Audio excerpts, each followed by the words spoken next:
Welcome to LOA Today. Walt and life coach Joel Elston here. Today is Thursday, March 22nd, 2018.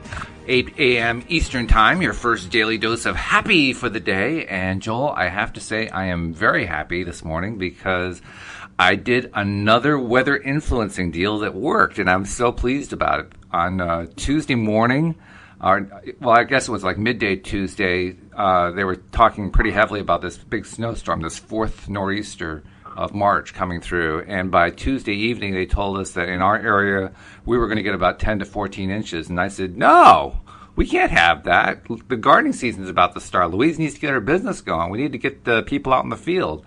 And so I did my thing, putting out there, well, we're going to have blue skies and sun and little puffy clouds and warm temps and all that kind of thing. And then the morning comes around Wednesday morning, and they say, yep, it's going to be about 10 to 14 inches. Snow will be starting about 8 a.m., and then 8 a.m. came, and there was no snow. So they said, well, it looks like it's been pushed back to about 11 a.m., and then 11 a.m. came, there's still no snow, and they said, it looks like it's about 1:30 now.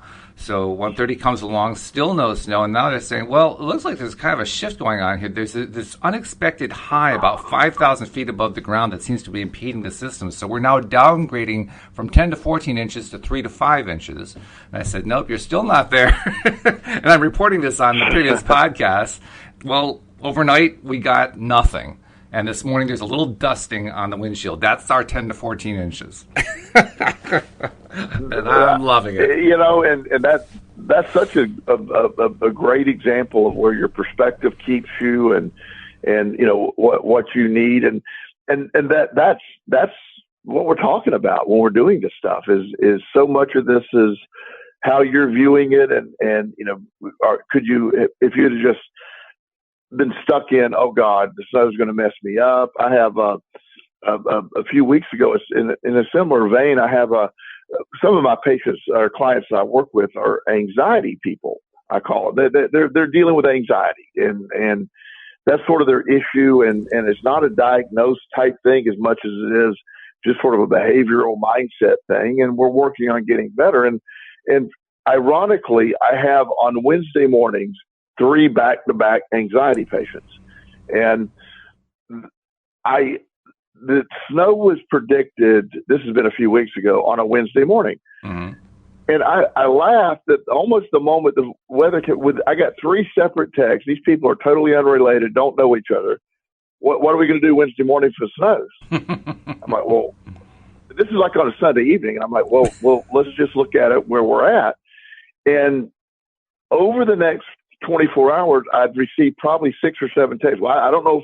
And finally, I just said, look, we're going to take this week off. Let's meet next week. Not because it was going to be a big deal. It was just their anticipation of it was destroying. And instead of just, you know, you reverse that. Now, in my world, you know, we get up that Wednesday morning. There was snow on the ground, and it did not impede my day whatsoever. I still was at the office at a normal time, did paperwork, did other stuff I needed to do. But you know, whether it's on the level of that you're talking about, it actually literally didn't snow, or your response to snow still remains in your control. That's the important, very true thing to realize. And I did another radio show on a separate topic yesterday, and a little south of Richmond, a town called Chester, and it was concerning foster care and adoption. Sort of, you know, I'm an advocate for those. Absolutely, for those 2 causes, yeah. And so I actually had to coordinate with, you know, because I have Justin now, and you know, we have it was forecast we would get, you know, 1 to 3 inches of snow. Well, in our area, 1 to 3 inches, so automatically schools are shut down. That's right. Yes. Yeah, minimally a 2-hour delay, almost always a cancellation. Mm-hmm. So I'm looking at it, and I'm in Hanover, Virginia, which is probably about 25 miles from where I had to be. And it's all Interstate 95 between us. Mm-hmm. And anybody familiar with Interstate 95 it can be, no matter what part of the country you're on Interstate 95, it can be exciting travel. Yes, that's right. Or, you know, using a positive spin. And so I found myself going, okay, now I have Justin. What am I going to do with him? School is going to be canceled. And I knew I could work this out. I knew it would work out, but I also had to battle that what if scenario. And finally I just stopped and said, and a little background is the person that does the show. She's an attorney that works with, kids and does a lot of pro bono work and a lot of really closes adoptions for, 1/3 the normal value of doing it. So she really is an advocate for this as well. Well, she pays for this show to take place every Wednesday morning. Oh, wow. So, and so mentioning to her that, there's snow coming, and she said, well, I mean, as nicely as she could say it, well, that's great, Joel. However, I don't get a do-over. It's right. I have no backup. And so I realized I need to be there and I'll figure it out. Well, everything unfolded. The after school provider for Justin was available. Oh, they were going to be open all day. So I got him there. But the amazing thing that I found on the way is because there was snow, it was much less traffic than normal. I mean, it was, and the roads were perfectly clear. Mm-hmm. There was not an area that it was 35 degrees, but it was snowing, but it wasn't sticking to the ground. Oh, nice. So I actually arrived at the radio station 35 minutes early. and the reason that that's such an amazing thing that is sort of supporting where you're at is so much of this, whether it's the influencing of what you're intending it to be or your response to whatever it is, all that remains in your control. And that's a bigger issue in life or whatever, but everything that's coming has a response that remains in your control. And if you awfulize it or you take it to the worst, it more than likely will be an awful situation. Right. If you don't, just like you're saying, it's not acceptable. This isn't where it's going to be. We need to get the growing season going. We need to get this going. And you actually shoved it a little south and Port New York City got your snow, but that's not your problem. Well, actually, I won't take credit for that. I won't take credit for that because normally snowstorms come through New Jersey, through New York City toward us. So I think that was happening anyway. It's just by the time it got to us, it just kind of dissipated. Exactly, and so that the view of all that you're what I love what you're doing here is how you're viewing this, how you are looking at it, and because we tend to victimize ourselves and look at the helpless nature of where we're at, and yes. and I always try to get people to realize, no matter how bad your situation, not that this was a critical life or death situation for you, but if you're dealing with life, there's going to be an answer, but it's never found in the chaotic, awfulizing state of mind. It's never found there. It's being able to step back and look at options. There's always going to be an option that it's not always a perfect option, but it's going to be the best of the options available. But that option never avails itself in a negative, awfulizing mindset. Mm-hmm. It never avails itself. And that's right. Why when you live in that mindset, that's why you keep making the same set of poor decisions that make no sense to the outside world, but you're coming from them from an awfulized state of mind. Right. Yeah, I love the word too, by the way. We have listeners who tell us they love the word awfulizing. So all credit to you for coming up with that word because it's a great word. And you're right. This awfulizing thing is just, it's something that we basically set ourselves up with it. And we're the ones setting ourselves up. We got to realize that. We're the ones doing it. That's the $1 million answer because we create our own storms. In this case, you prevented your own storm in a sense. But what we do within that, we take a set of information and we use we find the worst possible event in our history that locks us in and so we can relate to it. And then we apply that outcome to what's happening. Mm-hmm. Instead of saying, I've had a million things happen and not, and a few of them have turned out not on the good side. However, most of the stuff always works out. In fact, everything has always worked out. But I tend to look for the most common denominator of the worst thing that happened. That's that point of awfulization that we talk about, and say, I will attach that event to this event. And then we have the emotional thing that goes in place. One of the things I was listening to this morning is and I forget which book it is by Dr. Joe Dispenza, but he was really bringing home a point of when you look at if you're watching, and there's science to back this up, and I'll give you the experiment. Basically, when someone is watching the Olympics, for example, and you see someone fall and it's a brutal leg injury, your body looks at that leg injury, and now not to the degree the person just had their femur snapped, but at the same time, there's a pain receptor going off in you. You have a empathy toward that. There's a connection to seeing that injury, and you feel it yourself. And not to be too graphic, but I know most men, if you saw a person like on America's Funniest Home Videos getting hit in the midsection of the groin area, and most men automatically sort of lean forward and go, oh, it's sort of a sympathy pain. Absolutely. I remember that. And that's very common. Watch it. Yeah. I showed a video at a talk I was giving of a similar thing, and I randomly had a clip in the middle of the video of this kid hitting a baseball and his dad was catching for it, and it went right, and it was a very clear picture where it hit.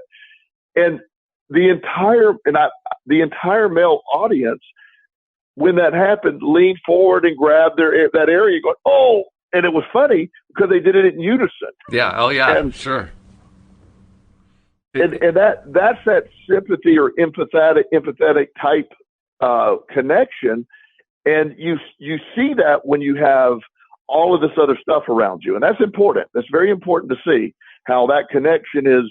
And you're saying, well, what does that have to do? But that's where that thought vibration and all of that stuff that comes up, because we feel that, so that creates a whole paradigm for us to deal with when we look at stuff like you're talking about. Does that make any sense? Or oh, yeah. Oh, no, absolutely it makes sense. In fact, what you're really describing there is the tendency that we all have, and it's more than a tendency for most of us. For most of us, it's like an absolute certainty that whatever is going on in our reality, we react to, and it becomes our dominant vibration. One of the biggest things that the teachers like, Abraham Hicks, or even the earlier ones like Seth, or Joe Dispenza, or The Secret, or any of these others are teaching us, is that we have to change our thought patterns in order to get a different reality, which means we can't be taking our cues from reality. When we take our cues from reality, we're basically undermining our own ability to be deliberate creators. And that's like the hardest thing to do when you're first, especially when you're starting out. Even now, I've been practicing it for a number of years. I still find it hard to do. In fact, one of the things that I am doing right now, Joel, is I'm on day 33 of my mirror work that I've been telling you about, and I'm so pleased I've gotten this far. I can report that the negative self-talk, which was my initial motivation for doing the mirror work, has reduced to such a small trickle that I don't even notice it anymore. I'm not ready to say that it's gone completely, but it's pretty close. It's pretty close to gone completely. But more importantly, what I have been building in the last couple days is a desire to not only tell myself how much I love myself and how proud I am of myself and how things are going great and I should just keep going and giving myself the cheerleading routine. I'm also saying now I want to develop that laser focus that makes me decide, I am going to decide, I'm going to focus on this. It has nothing to do necessarily with what's going on in reality, but I'm going to focus on it. And more importantly, I'm not going to allow myself to be distracted. No distraction, including what's going on in reality, is going to get in my way. And I'm hoping that if I do that for another 30 days, I'm going to be able to really take that to the next level. Because that's been a tough one. I mean, that's tough for everybody, I think, trying to see reality differently from what we actually see in reality, right? Which is really what the topic of the show is. The topic of the show is dreaming, the importance of dreaming. And that's what dreaming is. That's what imagination is. Imagination is creating in your mind something that does not yet exist. It's like when you're the little kid, and you're playing fireman. Are you a fireman? No. You're a little kid. But you can pretend you're a fireman. And in the act of pretending to be a fireman, some kids actually find they love it so much they become actual firemen when they grow up. Others just say, well, I'm just playing with it and that's all, but it's still the dreaming aspect. Well, and that's that same concept is spoken about Abraham Hicks a lot of telling another framing of this is tell your story as you want it to be. Yes. You do that. You do that with, when you tell a story, and I've had people say, well, you're just telling a fake reality. I said, no, you're telling the story as you want it to be. We have a tendency to, as we said before, to use the negative basis. I often see so many people in a day, and I'm out and about, and one of the standard greetings that I think everybody does is, "Hey, how are you?" Well, the truth is, most people don't really care, but that's the statement that we make. Oh, I hope not. To me, well, unfortunately, that's the way it really is. It isn't that they don't care; it's that it's just they're neutral on it. It's a generic statement, and nobody's really expecting an answer more than "Great, how are you?" That's all most people want. That's true. Yeah, I mean, just being honest. It is, now, I do things differently, but that's what most people are. And my response, anytime somebody asks me that, I will use an extreme adjective like spectacular, or it could not be any better, stuff like that. And that usually gets people like, wow, and when you're consistently answering that way, there's one gentleman at the gym. He's a really nice guy, and he calls me Mr. Fantastic, and wow, and which I always thought was a great compliment. And yeah. One day somebody said, why do you always say this? Because I always ask him how he's doing. He said, he's always fantastic. And he said, I start to believe that's what he is. And so if you say it enough and believe it enough, it has no option but to come true. And that is the basis of the law of attraction. The same with dreaming.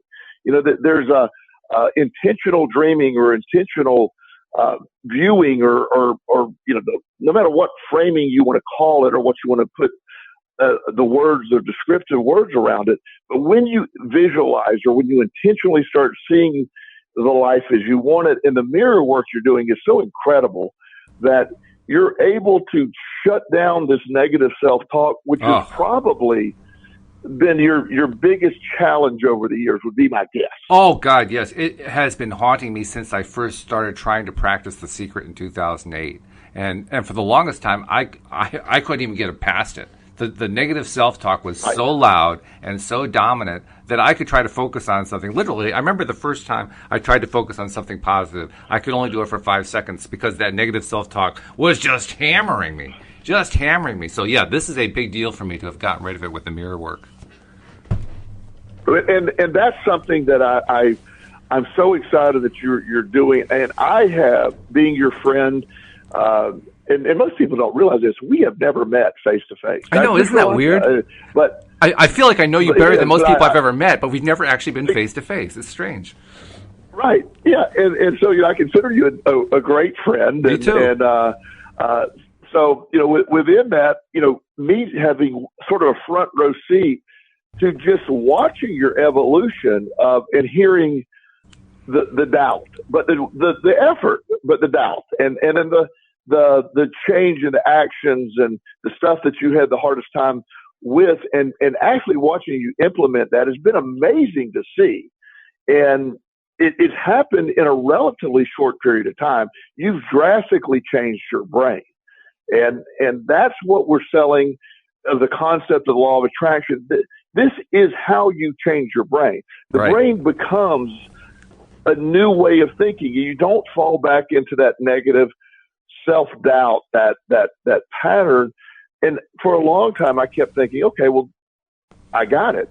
And then I would get it to a different level. Oh, I really got it now. Like, wow, now I really got it. Yeah, right. And you get to that point where you start to be able to affect things in a way that you never dreamed possible. And that's the biggest part for me has been when I realize when I'm sitting down with a client and I can raise my vibration, and I've worked really hard at being able, and I usually keep a very high vibration anyway, but when I raise it to a certain level, I don't care how bad a shape they're in, they can't help but raise their vibration with me. Sure.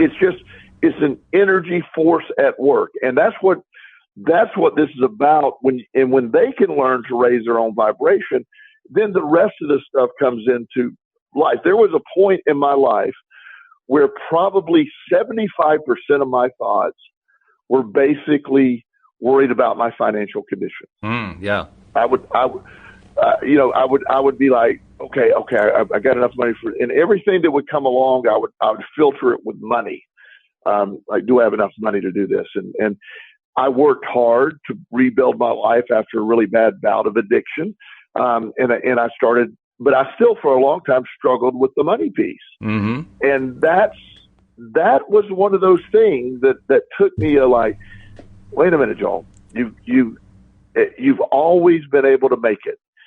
Some months it was by the skin of your teeth, but you've always been able to make it. So why don't you quit making it by the skin of your teeth and tell a different story? And that's what the law of attraction was telling me. Mm-hmm. And slowly I woke up to a point where I'm fine. There's no worry in that area. And then you start to realize, yeah, there is no worry. And that I am so far away from that being a concern in my life. I don't have that drive, and I have plenty of money, and I'm not saying that in an arrogant way, but all of my needs are met. All of my son is taken care of. I had a concept the other day when, because my other two boys, that I've had life insurance, a term life policy in place for years. Well, once I got them past college age, I didn't necessarily need a lot, any life insurance. So Sure. I just let it lapse. I mean, right. Now I have sort of that unexpected kid that I adopted, that last minute thing. And so I'm like, is me getting life insurance anti-law of attraction? And I had to debate that. Really? And I was because I'm like, well, I don't think I'm going to die. I don't think that's a thing that's going to happen. But where I came to was, look, this is just a piece of mature financial responsibility. It isn't. It'll never be cashed. It'll never be used. I got a 10-year life term that very reasonably priced, and it's just a way of making sure that all my I's are dotted and my T's are crossed. It's not but in the beginning I was having, why do I need this? I don't really need it. And I don't think, I'm very confident it'll never be used. But I had that debate for a little bit. Is this anti-law of attraction? Because I don't want to even put that possibility out there. Yeah. But and so those are where my thoughts have gone now, but it's not about a lack of stuff. And most depression, or most people that describe depression, are really describing a lack of something in their life. And they get it confused, and they go tell their doctor, well, I'm not fulfilled, or I'm not this, or life has no, well, clearly the doctor must feel that it's a lack of Prozac in their life, because that's what they give. That's right. Yes. And Prozac, shockingly to some people, doesn't fill any voids at all. And 90% of the people that is prescribed to, in my personal opinion, don't have a lack of brain chemicals, but it does tend to focus on that. And again, it creates an illusion, but it doesn't address what we're worried about, where we're at. And if anything, you have laid out a blueprint that I have watched you overcome. And I'm not saying depression. I don't know what we'd call that, but a malaise for sure.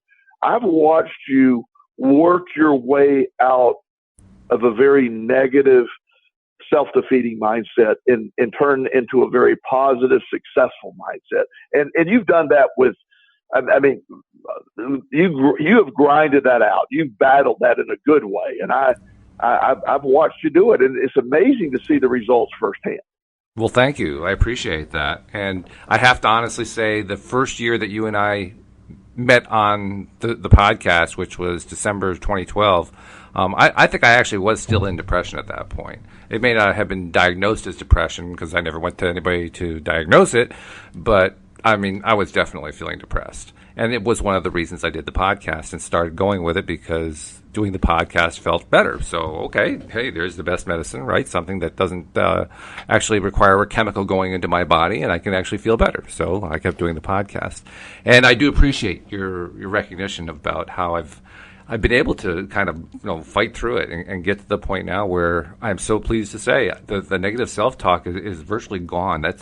That's actually more valuable to me than money, relationships, health, because that's the root of relationships, health, and money. That's the root of all the things that we're looking for. Once you have that self-talk gone and you can control your own focus, that's where it all makes the biggest difference. It's where the rubber hits the road.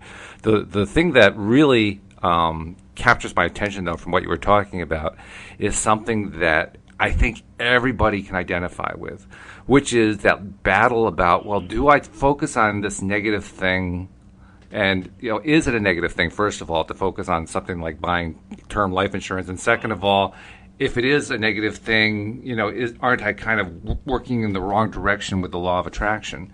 And what I've come to realize about it is two things. First, it's not a bad thing to look at negatives. We are in a world, as Abraham describes it, a world of contrast. We came here specifically to experience that contrast.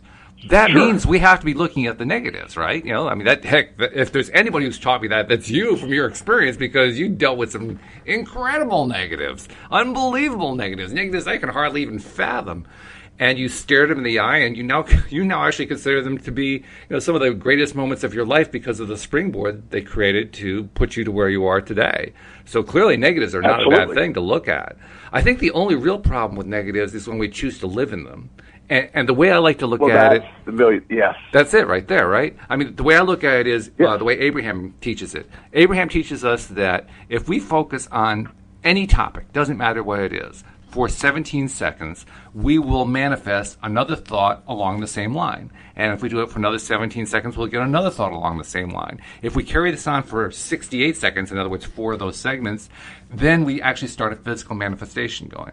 Well, to me, that's like, hooray. That means I got 68 seconds to focus on a negative, and as long as I stay within that 68 seconds, I have time to not only stop the negative thing from manifesting, but I can actually reverse it by focusing on a positive. So now I can look at the negative. I don't have to get worried about it. I can say, it's okay to look at this thing, not to worry about it, but to look at it and say, well, it doesn't make sense for me to buy life insurance. Well, yeah, I guess it does. I mean, I certainly want to have it just in case, I lose my focus and, things go wrong. Sure, let's keep it there just to be safe. And now I'm done. I don't have to worry about it anymore. Well, and that's how that's the exact reframe that I got to. I said, I don't want to, I'm not buying it in anticipation of ever having it used. I'm buying it with the concept of taking away the stress of if something happened to me, because I'm a single parent again, I'm a sole provider for this young man. And, and we're in great shape even without the life insurance, but I want to make sure that college is taken care of, that he's provided for in the manner that he's become accustomed to already. Mm-hmm. And that's just common sense. That's positive. Right. Look at it, I'm in a position to be able to provide it is a positive.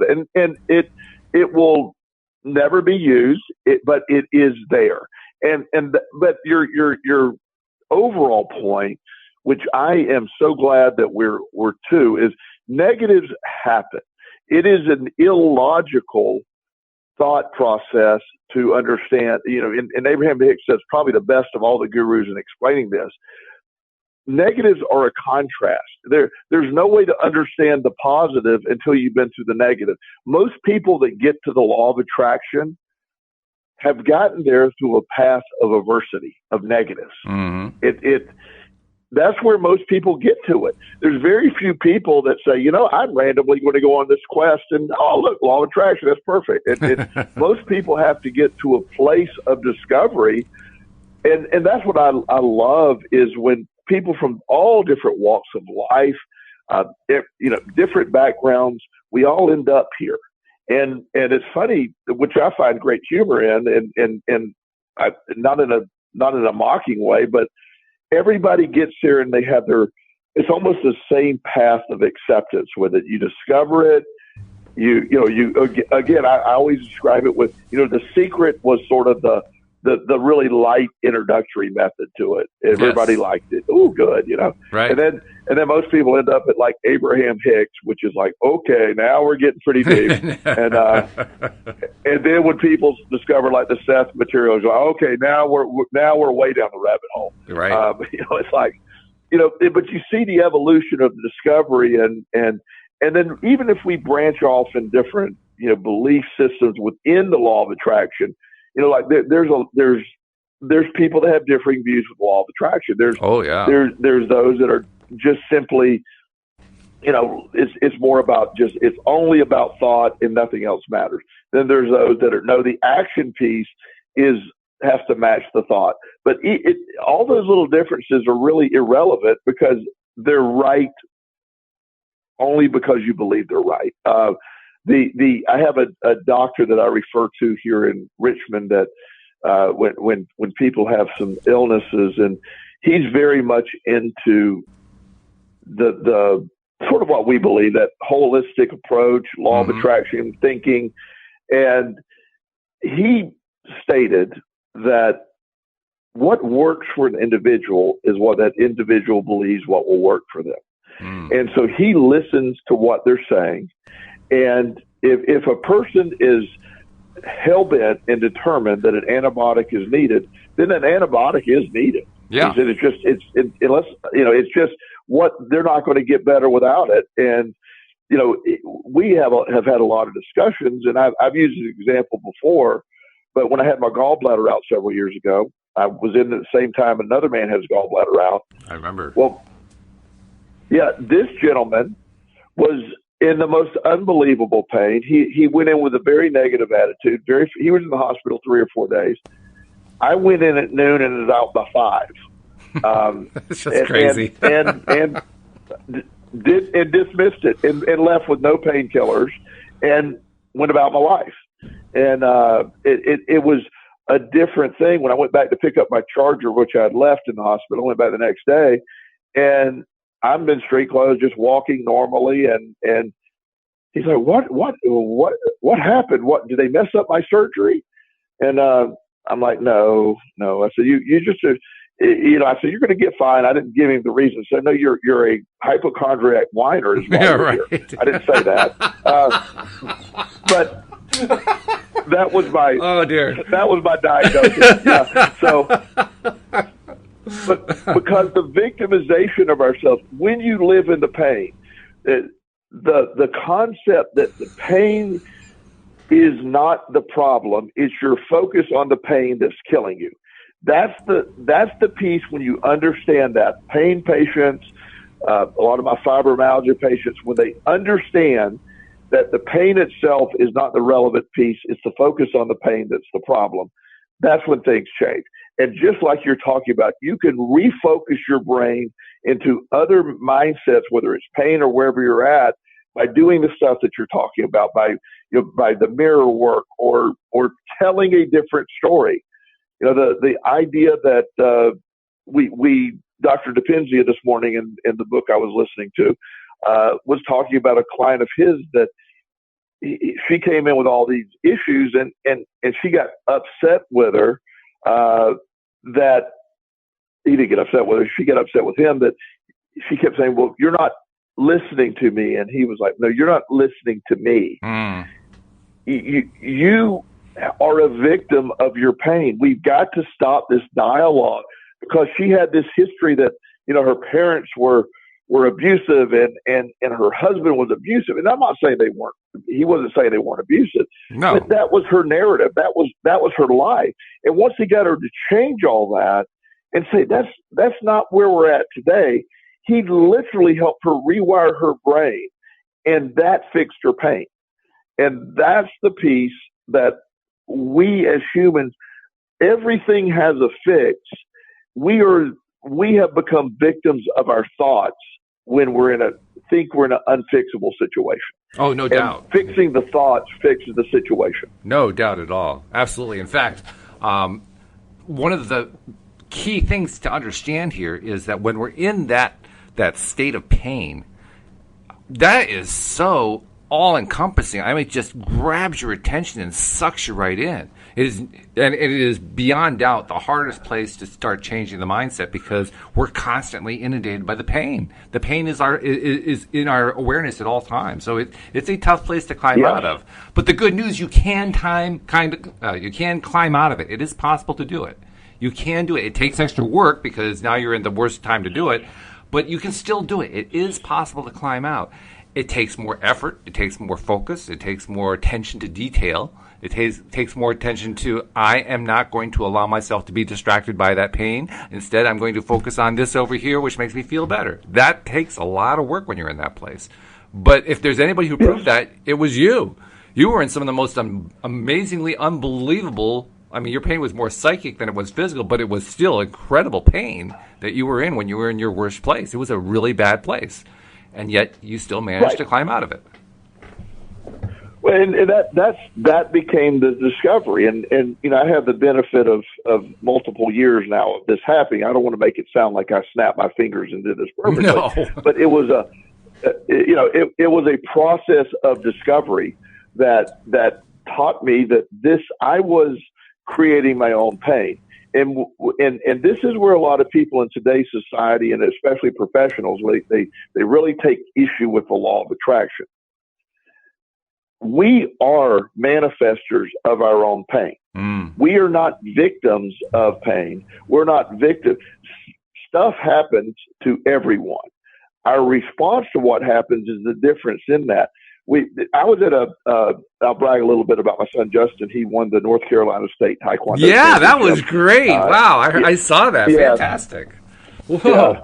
And he will be competing in Salt Lake City for the national championship sometime in July. Good for him. So very proud of him. But when I was there, there was I call her a soccer mom, but she's really a Taekwondo mom. And she was there with her son, probably was 10. And he had been in a match where it was tied at the end. And they have a sort of a sudden death round. And the first one to score a point wins. And so I heard her after the match, and she was furious with the kid's coach. Well, he didn't tell him that the first one to score a point would win, or he would have won. And I'm sitting there thinking, well, oh God. And then the kid said, yeah, I would have won if you'd have told me that. Yeah. Well, the coach had clearly told the kid, you're in overtime, buddy. You go score your point. He had told him, but now the kid is making the excuse. And in reality, the child lost. The child lost the match. It's okay. Yeah. Somebody's going to win, somebody's going to lose. But what didn't know what she was doing, and if it would have been any remotely way part of my business, I would have said this, but I just walked away. You're creating a victim in the child. Yes. Instead of saying, I fought a great tournament and I ended up with a silver medal, which is amazing. It's a great achievement. It is. But now she minimalized the silver medal and made excuses for his loss. And instead of him accepting and saying, okay, I need to work harder, I need to get more assertive, and I'm now a victim of my poor coaching. And that was the message she delivered. Yeah. And the reason I use that example in the child, we have delivered that it's not your fault. And the law of attraction says, let me love you here, but yes, it is your fault. You brought this about. I have this friend of mine that in fact, I'll even interrupt there for a second. I want to interrupt there a second and say it isn't even your fault. You attracted it, but there's no blame involved here. Well, and I use the word fault in a sense. Have reorganized words. Fault doesn't have the same meaning to me as most people. You are responsible for it. Yeah. Yeah, I blame is not a thing in my world anymore. Blame is irrelevant in my world. It doesn't mean anything. Right. When you're at fault at something, that just means you're responsible for it. I'm at fault for my great life. And so I look at it that way. I am responsible for my life. And that is the piece that is exciting to me, that I take away that conduit of, this is society's fault. life attempted to kick my butt. It did for a while. My response to it made me stronger, and now I can deal with whatever life. That's how I look at it. Life trained me to deal with what I had to do, and my response had to change to life, or I was going to keep being that victim of all this stuff that happened. That's such an important point. This whole idea of a victim. Victims are not created by circumstances. They are created by attitudes. Yes. And that is where a lot of modern psychologists and therapists, in my mind, greatly harm their client. They become trauma specialists, and all they do is reinforce the trauma.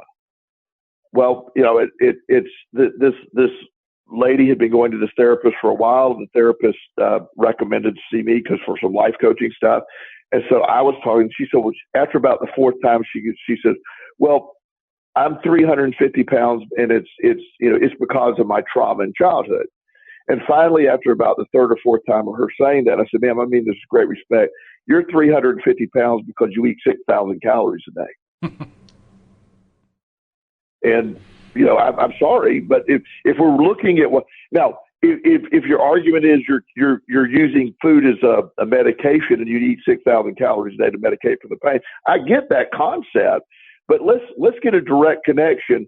You're the one shoveling the food in your mouth, keeping the weight up. Let's look at that.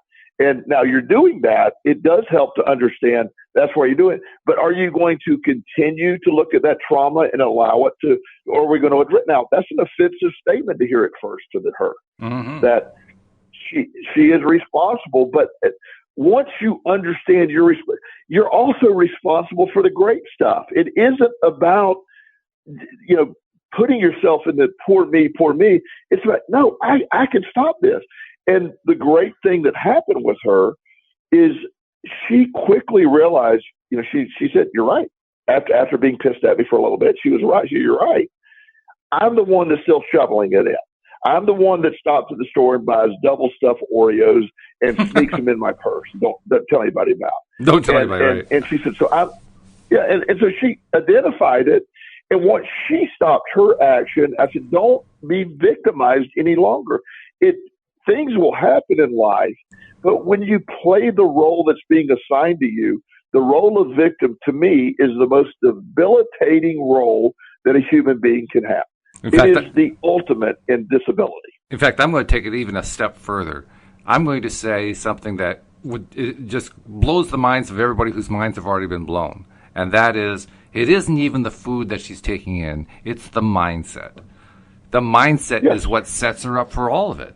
If she changed her mindset, not only would the food behavior change, but the weight itself would change. She created the weight with her mind. And that's a really rough concept to come to terms with. But the fact is, if you created the weight with your mind, you can remove the weight with your mind. It works both ways. And we had and I may have shared this one. I don't share this one often, but in keeping it very, just loose description of this, I had a young person in a group home years ago that had been horribly sexually abused for several years. And this person's behavior was, as you can imagine, the response to that at 12 years old. Oh, God. But, acting out, very, very disruptive. Sure. And so one day we were and I was running a group home at the time, many years ago. And it wasn't a male, that doesn't give away anything. And he came in and he had just raising hell. He was throwing things across the room. And so I walked in there. I said, buddy, what are you doing?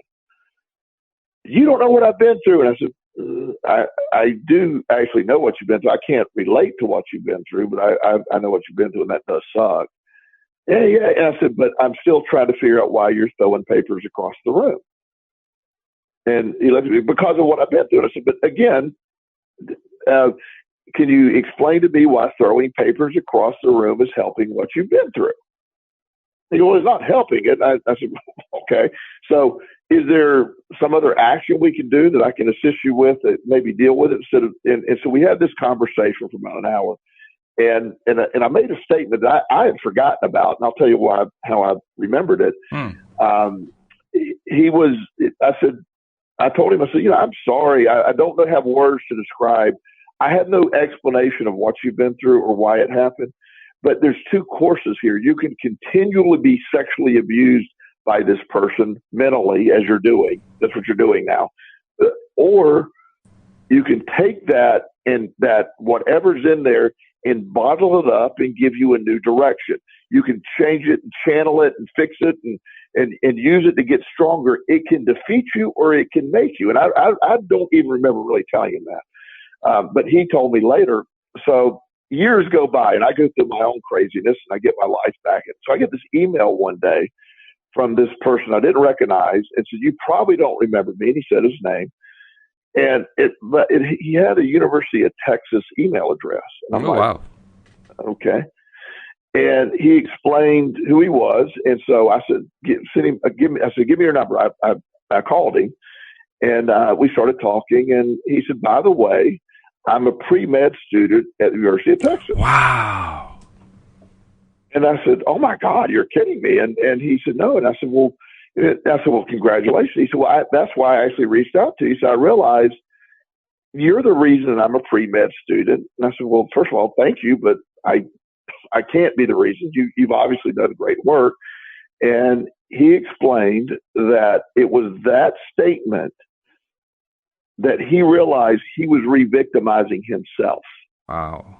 He said, "I have to stop this." And he said, "My job now is I'm going to be a psychiatrist, a child psychiatrist that specializes in dealing with sexual abuse. I'm going to take my pain and I'm going to take the message to others." And so he said, instead of it defeating me, I am going to use it to make me stronger and help other people so they don't have to go through that again. He said, there was no stronger words ever said to me. And he said, no other therapist or anybody else had the courage to tell me that. I was re-victimizing myself, and I needed to hear that.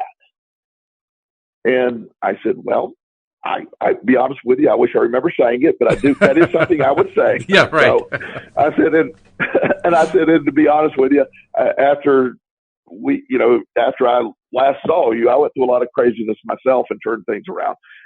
But he was just what an amazing man that I have incredible respect for. That was been a couple of years ago. He's well into medical school now. I get occasional updates.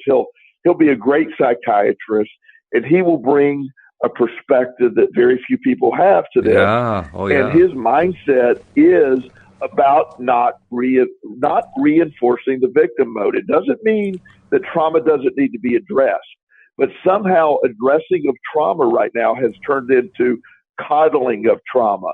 It's not your fault for doing this because of your trauma. The question is right now, trauma created this. Yes, let's work on it. Let's move on from it. But there's an attachment to trauma that's being talked about right now that I think is unhealthy in most therapeutic environments. I agree with you. And when you told the story about how he was in medical school with the intention of becoming a psychiatrist to help other people who'd gone through abuse like that, I mean, I just got this thing in my chest like, oh, unbelievable. I mean, it was such a warm feeling.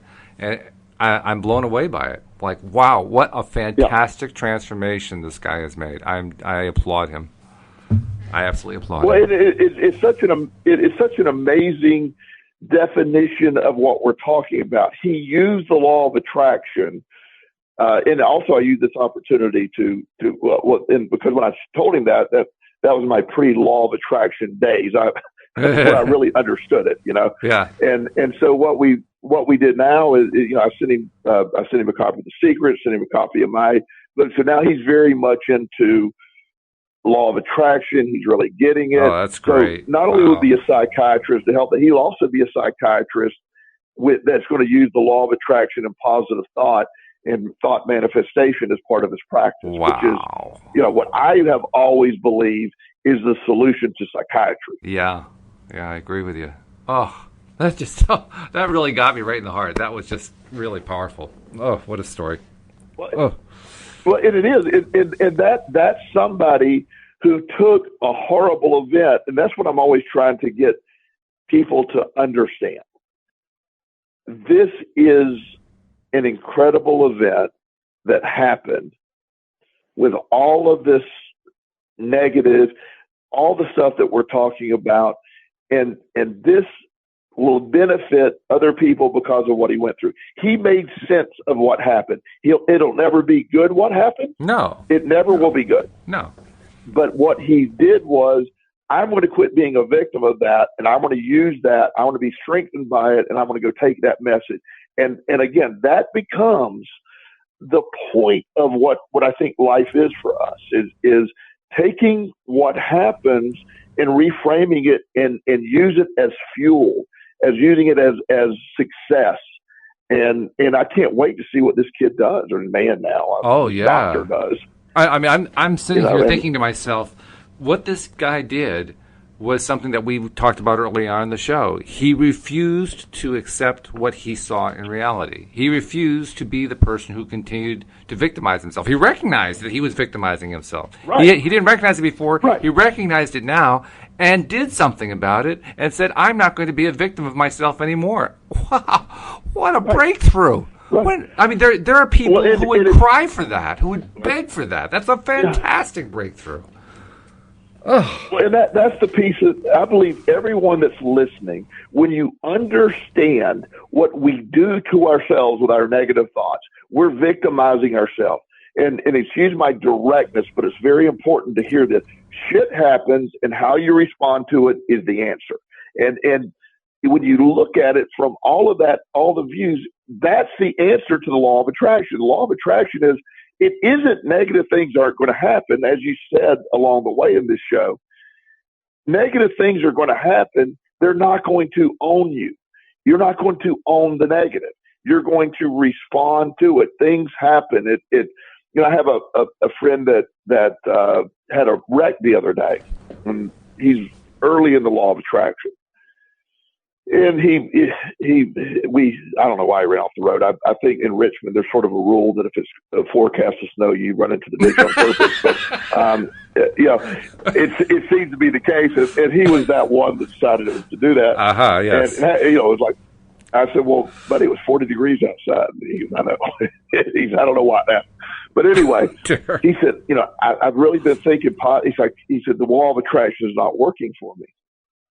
I said, what do you mean? He goes, well, I ran into a ditch today. And I go, okay. I said, well, what body part did you lose? He said, well, nothing. I said, were you or your children injured? And he goes, no. I said, well, are you going to miss work? No. Do you have insurance on your car? Yeah. I said, so of all the things that happened, running into a ditch at 55 miles an hour and nothing happened, and you're trying to tell me the law of attraction is not working? Yeah, right. Yeah. And again, it's just how you frame it. That's right. And he's like, oh my gosh, I get to look at it that way. And, that's where early on, especially people that do the law of attraction early, I don't know who tells them this or where they derive this from. It's never going to be about negative things not happening. They're going to be there. Everything is about your response. And that's what the law of attraction is trying to get you to do. It's about how you're looking at it, how you respond to it, and the dialogue that's created from it, the inner dialogue. That's right. And that's the piece you're in control of. I can't control so many things. Most things I can't control, but always remaining in complete and just without any interference, it's my response and my perspective of the situation is completely in my control. That's that's the human superpower. That's the one thing we have that nobody can take away from you is your response to that. And I'm very much into a lot of the thought of like Buddhism, and the Buddhist thoughts toward a lot of this are very similar about you are in charge. You are your own power in this case. And that's so freeing. Yeah. But it's also scary to some people. Oh, it is scary. It's very scary because now it means that everything that comes into our lives we really did attract, and we did it. That's a tough pill to swallow at first. But once you swallow it and you realize that it's true, you also begin to realize how empowering it is. Because now, all of a sudden, we have conscious access to a power we didn't know we had all along, and now we can learn to use it to our benefit. In fact, we can even get to the point where not only do we never have a negative experience happen where we think of it as negative, but actually by staying in that positive zone more and more, fewer and fewer negative things happen, period. So we get the best of both worlds out of it. And that's that's the ultimate power, really. Yes, and that's that answer that we seek. That's that concept of, we're looking at the law of attraction. We're looking at happiness, and we're looking at the stuff that makes life worth living. At least in my perspective of life. Life is neither easy nor hard. It is only what you make of it. It's I look at it like no matter what happens. I mentioned the other day I had to pick up something from a pharmacy for Justin, and I just mentioned they apparently there's been a really bad flu season this year. A lot of people got really sick, and it seems like it's getting better. I don't know, but it's just my reaction or my question was, is the flu season getting better? It seems like it is. And she goes, yeah, there's a lot less prescriptions for Tamiflu. And she said, I didn't get it. Let me knock on some wood. and I go, you didn't get it and you're knocking on wood. Is that more effective than the flu shot or not? And she laughed and she said, well, no, if I say I didn't get it, I'm more likely to invite that in my life. I said, no. You're very healthy. The reason you didn't get it is you're very healthy. You take care of yourself, and your body, may have been exposed to the flu virus, but you didn't get it. That's the different perspective to look at it. And it opened the door to us talking. She said, you're right. And her position as a pharmacist, she shared, and I know we're running out of time, but she shared a quick story about, how she'll see obviously everybody's drug regimen, and she looks at them and go, and she can't comment on it. She's not a doctor. Right. But she's like, oh my goodness. She said probably 90% of people with their medications the doctor's just medicating their hypochondriac mentality. And I'm like, wow, pretty strong. So, but we're in control of so much. That's the beauty of it. We get to be in charge of either side of that. And that's what I love about what we're able to do every week. We get together, we talk about this. The feedback has been really great to hear. And as I tell you every week, Walt, I do this out of, just pure, it helps me. This is my hour of therapy in a sense. Every week. I love it. Yeah, well, now why it is that I went to doing it, 12 times a week, because once a week wasn't good enough. I had to have more. I'm addicted. If there's going to be something I'm going to be addicted to, it might as well be this, because this is healthy. This is great. I'm loving it. Well, and the change in your life is obvious just when you started adding this to it, and there will be the day, and it may be this year, where we get a much wider audience and have more exposure. I think we're gaining momentum. Our podcast listens are way up. The audience is, again, we're getting feedback from people. It's very positive. It is. Yeah. I just love where we're at. I'm glad we're doing it. I'm glad too, and I want to thank you for coming back, because there was that point almost a year ago where you had to leave because you had so many things going on, you just couldn't do it anymore. And the good news is that enabled me to bring David on board, but the bad news was that I couldn't talk to you anymore. And then you could come back in December. I said, "Yay, this is great! I love this." So thank you for coming back. I appreciate it. That's really great to do it. And as I said, we love to hear. I love to hear from people that are listening. JoelElston.com is my website. JoelElston@gmail is my email address. Feel free to drop me a line. Love to. I answer everything I get, and would love to hear from you. Oh yeah, absolutely. Take advantage. I mean, if you've been thinking about which of the co-hosts to contact, and quite honestly, they're all fantastic. But if you're going to pick one, you can't go wrong going with Joel, because Joel's depth of experience with all aspects of LOA is just unfathomable. So yeah, great choice. Joel, it's been a pleasure, and I look forward to doing it again next week. Walt, great to talk to you, my friend. And we'll see you all next time as well here on LOA Today. Goodbye, everybody.